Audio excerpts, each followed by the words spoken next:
ఉపయోగపడాలి. అందుకే దేవుడు చెప్తాడు, మీ పూర్ణ బలముతో. దేవుని స్తుతించే మాట వచ్చినప్పుడు మన ఒంట్లో ఉన్న బలమంతా గొంతులోకి రావాలి, మాటలోకి రావాలి. చప్పట్లు కొట్టేటప్పుడు చేతుల్లోనికి మన బలమంతా రావాలి.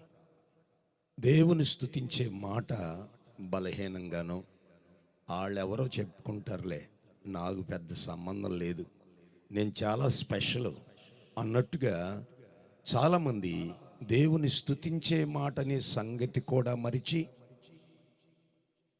మీ బలము దేవునికి కావాలి. మన బలము దేవునికి ఉపయోగపడకపోతే వ్యర్థం. అందుకే నీ పూర్ణ బలంతో దేవుని స్తుతించాలి. అంటే అర్థం ఏమిటంటే, దేవుని స్తుతించడానికి మన గొంతు, మన మాట ఎప్పుడు ఉపయోగించినా మనలో ఉన్న బలమంతా గొంతులోనికి వచ్చి ప్రభుని స్తుతించగలగాలి. దేవుడు కోరుకుంటున్నాడు, దేవుడు ఆశిస్తున్నాడు అలా. ఎందుకంటే ఈ రోజున మనందరికీ తెలుసు, మన శరీరంలో బలం ఎవరు ఇవ్వాలి మనకి? ఎవరు మన శరీరంలో నువ్వు తిన్న ఆహారాన్ని బలంగా మార్చేది ఎవరు? నువ్వు కూడు తింటున్నావు కదా, అన్నం తింటున్నావు కదా, ఆ అన్నాన్ని బలంగా, శక్తిగా, ఆరోగ్యంగా మార్చేది ఎవరు? దేవుడేకా? తిన్న తర్వాత నీ అంతటి నువ్వు మార్చుకోలేవుగా, గ్రైండర్లో వేసి జీర్ణం చేసుకుని చేయలేవుగా. దేవుడేమో బలం ఇవ్వాలి, ఆ బలం దేవునికి ఉపయోగపడదు. దేవునికి ఉపయోగపడని బలం, దేవునికి ఉపయోగపడని ఆరోగ్యం ఎందుకు? అందుకే దావీదు అంటాడు, యెహోవా నా బలము. దేవునికి స్తోత్రం. కొంచెం గట్టిగా.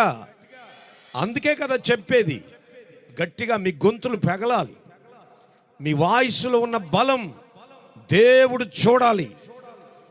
ఇచ్చేది దేవుడు, నీకు ఆరోగ్యం ఇచ్చేది దేవుడు, నీకు బలం ఇచ్చేది దేవుడు. దేవుడు బలం ఇవ్వాలి, ఆ బలం మాత్రం దేవునికి ఉపయోగపడదు సొంత ఖర్చులకి, సొంత వైభోగాలకి. నో, నువ్వు ఇచ్చిన బలం, ఇచ్చిన ఆరోగ్యం ఇచ్చిన దేవునికి ద్రోహం చేస్తున్నావు. ఎస్, నా దేవుని బిడ్డలారా, జాగ్రత్తగా గ్రహించాలి. గత 4 దినాల నుండి నేను చాలా బలహీనంగా ఉన్నాను. ఆయన చాలా దూరం ప్రయాణం చేసి ఆరాధన తొందరగా ముగించుకుని మరి కరెక్ట్ సమయానికి వెళ్ళాలని పరుగుల మీద వచ్చాను. వయసు పెరుగుతుంది, బలం తగ్గుతుంది. అయినా బలం తెచ్చుకుని ప్రభువు కొరకు బ్రతకాలని. దేవుని బిడ్డలారా, బ్రతికినన్నాళ్ళు బ్రతికితే అలా బ్రతుకు, లేకపోతే లోకంలోకి వెళ్ళిపోవు. అంతే తప్ప నటించొద్దు ప్లీజ్. ఈ రోజున చాలామంది దైవ సన్నిధిలో భక్తిని ప్రదర్శిస్తున్నారు, భక్తిని నటిస్తున్నారు. ప్లీజ్, దయచేసి వాళ్ళందరూ తేలిపోతారు.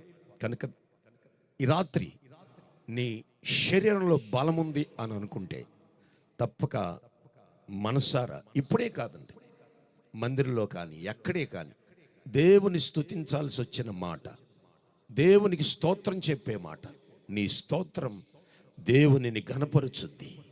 నీ స్తోత్రం దేవునికి మహిమగా మారుద్ది. నీ స్తోత్రం దేవునికి ఒక గొప్ప ఉన్నతమైన ధూపంగా దేవుడు మారుస్తాడు. అందుకే తప్పకుండా, ఖచ్చితంగా ప్రతి ఒక్కరు, మీరు ఎక్కడ మందిరానికి వెళ్ళినా దేవుని స్తుతించే మాట వచ్చినప్పుడు మీ నోట చాలామంది స్టైల్గా, స్తోత్రం అంటే ఏదో తప్పు అన్నట్టు, స్తోత్రం అంటే ఏదో పోద్దన్నట్టు, ముత్యాలు రాలిపోతాయి అన్నట్టు. జాగ్రత్త, మన గొంతులు మోగబోయే రోజు రాబోతుంది. ఆ దుర్దినం రాకుండా ఉన్నప్పుడు, నా దేవుని ప్రియులరా, లాస్ట్ 4 yearsలో కరోనా వల్ల గజగజలాడిపోయాం. మరలా అటువంటి భయంకరమైన పరిస్థితులు రాకమునిపే ఈ రాత్రి మిమ్మల్ని మీరు కంట్రోల్ చేసుకోవాలి, మిమ్మల్ని మీరు బోధ చేసుకోవాలి, మీ శరీరానికి మీ మనసుతో బోధించుకోవాలి. మనం ఇక్కడికి వచ్చి కూర్చున్నది హరికథ కాలక్షేపం వినడానికి కాదు. నన్ను మానిటర్స్ కొంచెం రేజ్ చేయండి ప్లీజ్, తొందరగా డౌన్ అయిపోతాను. కనుక తప్పకుండా దేవుని సన్నిధిలో ఉన్న మీరు ఎప్పటికీ చచ్చే వరకు జ్ఞాపకం చేసుకోవాల్సింది ఏంటంటే, బలమున్నంత వరకు దేవుని స్తుతించుదాం. బిగ్గరగా అందరూ స్తోత్రం చెబుదాం. చెప్పాలి గట్టిగా, హల్లెలూయా, హల్లెలూయా, హల్లెలూయా. ఎప్పుడు ఇదే అనుభవంలో ఉండాలి. ఇంతమంది ప్రజలు ఉన్నారే, సరదాగానో టైం పాస్కో వచ్చినట్టుగా చాలామంది ముఖాలు నాకు కనబడుతున్నాయి. ప్లీజ్, అటువంటి వారు వెళ్ళిపోవచ్చు. అందువల్ల నీకు ప్రయోజనం ఉండదు, దేవునికి మహిమ ఉండదు. దేవుని కొరకు బ్రతికేవారు దేవునికి కావాలి. దేవునికి స్తోత్రం, హల్లెలూయా. దైవ సేవకులు మీ కొరకు గిద్యోను గారు, వారి కుటుంబం, వారి పిల్లలు ప్రయాసపడుతున్నారు. ఈ పట్టణం కొరకు ప్రయాసపడుతున్నారు. వారు ఎక్కడి నుంచో తెలియని భాష దగ్గర నుంచి వచ్చి, వేరే రాష్ట్రం నుంచి వచ్చి పరరాని పాటలు పడి ఈ పట్టణం కొరకు ఎన్నో ఇబ్బందులు పడి ఉంటారు. కనుక ఈ రాత్రి దైవ సేవకులు గిద్యోనయ్య గారికి, వారి కుటుంబానికి, వారి పిల్లలకు నా నిండు హృదయపూర్వక వందనాలు చెల్లిస్తూ, వేదిక మీద ఉన్న దైవజనులు, అలాగే నా కుడి ప్రక్కన ఉన్న దైవ సేవకులందరికీ, ఇక్కడున్న వారని ఎవరికంటే నేను ఎక్కువ వాడను కాదు, కానీ ఈ రాత్రి ఒక అవకాశాన్ని దేవుడు ఇక్కడ నిలబడి వాక్యం అందించే అవకాశాన్ని ఇచ్చాడు. ఇదొక అవకాశం అంతే తప్ప నేను గొప్పవాడిని కాదండి. చాలామంది వేదిక ఏదో ప్రదర్శన స్థలంలో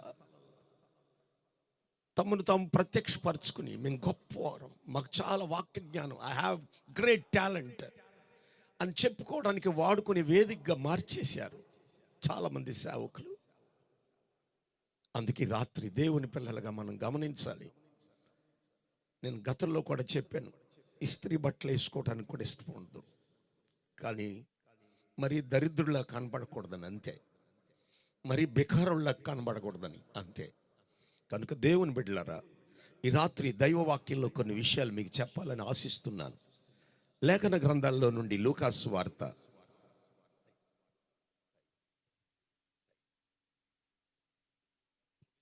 okay okay okay okay right. దేవునికి మహిమ కలుగును గాక. హల్లెలూయా. కొంచెం గట్టిగా హల్లెలూయా. లూకాసు వార్త 5వ అధ్యాయం 6వ వాక్యం చదువుదాం. లూకాసు వార్త 5వ అధ్యాయం 6వ వాక్యం. వారు ఆ మైక్లో చదివితే మంచిది కదమ్మా. వారు అలాగూ చేసి, చదవండి. వారు అలాగూ చేసి విస్తారమైన చేపలు పట్టిరి. చాలు, తలలు వంచండి, ప్రార్థించండి. సేవకుడు ప్రార్థించడు, వాక్యం వినేది మీరు. దేవుడు మీతో మాట్లాడాలని మీరు అడగండి ప్రభుని. స్టేజ్ మీద వాక్యం చెప్పేవాడే ప్రార్థన చేయకూడదు. అలా అనుకుంటుంది వేరే కూటం అయిపోద్ది, వేరే సభ అయిపోద్ది. ఎస్, ఇది పావులాట మోళీ సాహిబ్ చేసే పని కాదు ఇది. నువ్వు దేవునితో మాట్లాడగలగాలి. వాక్యము దేవునిది. దేవుని వాక్యం ఇక్కడ ప్రత్యక్షం కావాలి. ప్రత్యక్షమైన వాక్యం నీ గుండెను తాకాలి. ప్రత్యక్షమైన వాక్యం నీ మనసులో ఒక నూతన మార్పును కలుగు చేయాలి అని అడుగు. నోర్లు తెరవండి, ప్లీజ్ ప్రే. దయచేసి బిగ్గరగా ప్రార్థించండి. ప్రార్థించాలి.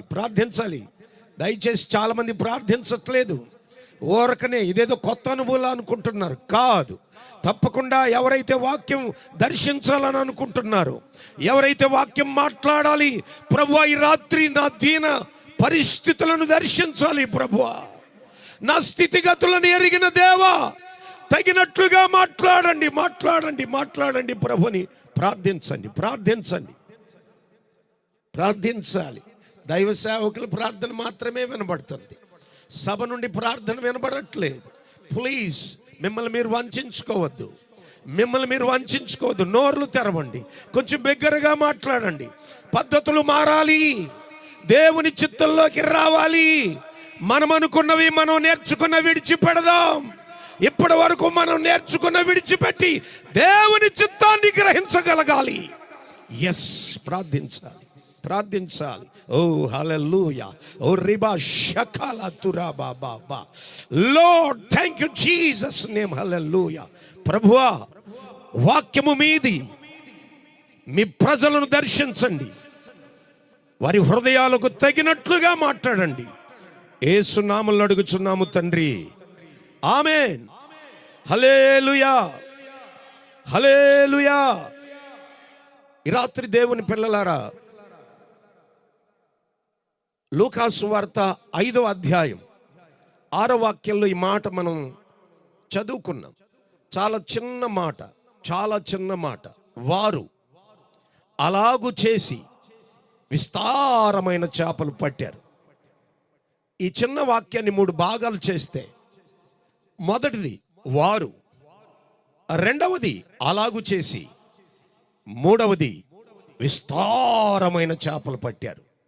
నా దేవుని బిడ్డలారా, జాగ్రత్తగా గ్రహించగలిగితే ఈ 3 భాగాల గురించి ఒక్కొక్కటే ఈ 3 అంశాల గురించి రాత్రి నేను మాట్లాడతాను.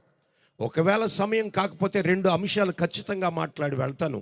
మరోసారి వచ్చినప్పుడు 3 అంశాన్ని మాట్లాడతాను. అది మొట్టమొదటి మాట ఏమిటంటే వారు. చెప్పండి నాతో, వారు. రెండవది అలాగు చెప్పాలి. అలాగు చేసి, చేసా చేయకుండా చెయ్యాలి, విని కాదు. ఈ రోజున చాలామంది వినడానికి వస్తున్నారు. నో, బైబిల్లో జాగ్రత్తగా గ్రహించాలి. బైబిల్లో ఒక ప్రమాదకరమైన హెచ్చరిక ఉంది. వినటం ఉపయోగం లేదని గతంలో కూడా నేను చెప్పినట్టుగా గుర్తు. వినటం వలన నో యూస్. విన్నది చెయ్యాలి.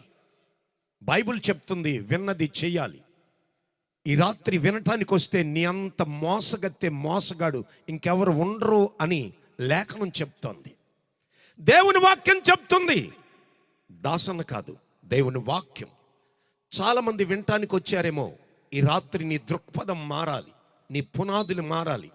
ఎప్పుడు దేవుని సన్నిధికి వెళ్ళినా విన్నది చేయడానికి రావాలి. దేవునికి స్తోత్రం, హల్లెలూయా. వినడం వేస్ట్ అని నేను చెప్తున్నాను, నేనే కాదు, బైబిల్ చెప్తుంది. అఫ్ కోర్స్ మీరు అనొచ్చు, వినుట వలన విశ్వాసం కలుగుద్ది కదా పాస్టర్ గారు అని మీరు నన్ను అడగొచ్చు. కానీ బైబిల్లో యాకోబు గారు ఏమని రాస్తాడంటే, క్రియలు లేని విశ్వాసము. చెప్పండి, మృతము అంటే చచ్చిపోవడం. ఏది చచ్చిపోద్ది? క్రియల. కొంచెం ఏదో స్పర్ధలో ఉన్నట్టున్నారు. సెన్స్లోకి రండి. క్రియలు లేని విశ్వాసము చచ్చిపోద్ది. విశ్వాసం చచ్చిపోద్ది క్రియలు లేకపోతే. క్రియలు అంటే చేయడం, చెయ్యాలి, విన్నది చెయ్యాలి.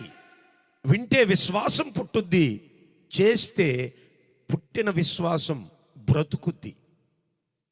ఈ రోజున 90% ఆఫ్ ద క్రిస్టియన్స్ తమ విశ్వాసాన్ని చంపుకున్న వారై, ఎస్, పైకి. అందుకనే బైబిల్లో రాయబడింది. ఇప్పుడు తిమోతి పత్రిక చదివాను, అందులో కూడా రాయబడింది, ప్రకటన గ్రంథంలో కూడా రాయబడింది, జీవించుచున్నవన్న పేరు నీకున్నది కానీ మృతుడవే.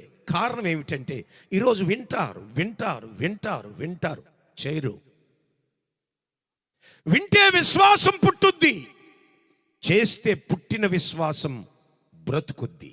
దేవునికి స్తోత్రం, హల్లెలూయా. ఒకవేళ చెయ్యకపోతే విశ్వాసం చచ్చిపోద్ది. మనం చావం, మనం హ్యాపీగా ఉంటాం, చక్కగా ఉంటాం, సంతోషంగా ఉంటాం, వర్ధిల్లుతూనే ఉంటాం. కానీ విశ్వాసం చచ్చిపోద్ది. వాక్యము ద్వారా పుట్టిన విశ్వాసం చచ్చిపోద్ది. ఒక్క మాట అడుగుతాను మిమ్మల్ని, విశ్వాసాన్ని నువ్వు చంపుకున్న తర్వాత ఇంక నువ్వెందుకు? మన విశ్వాసాన్ని మనమే చంపేసుకున్న తర్వాత ఇంక మనం ఎందుకు? ఈ రోజున 90% ఆఫ్ క్రిస్టియన్స్, నా దేవుని బిడ్డలారా, విశ్వాసాన్ని చంపుకున్నామని కూడా తెలియకుండా సాతానుడు మనోనేత్రాలకు గుడ్డితనం కలుగు చేసి ఒక భ్రమలో నేను కూడా విశ్వాసినే. ఎస్, ఈ రాత్రి ఇక్కడ విశ్వాసమేమో.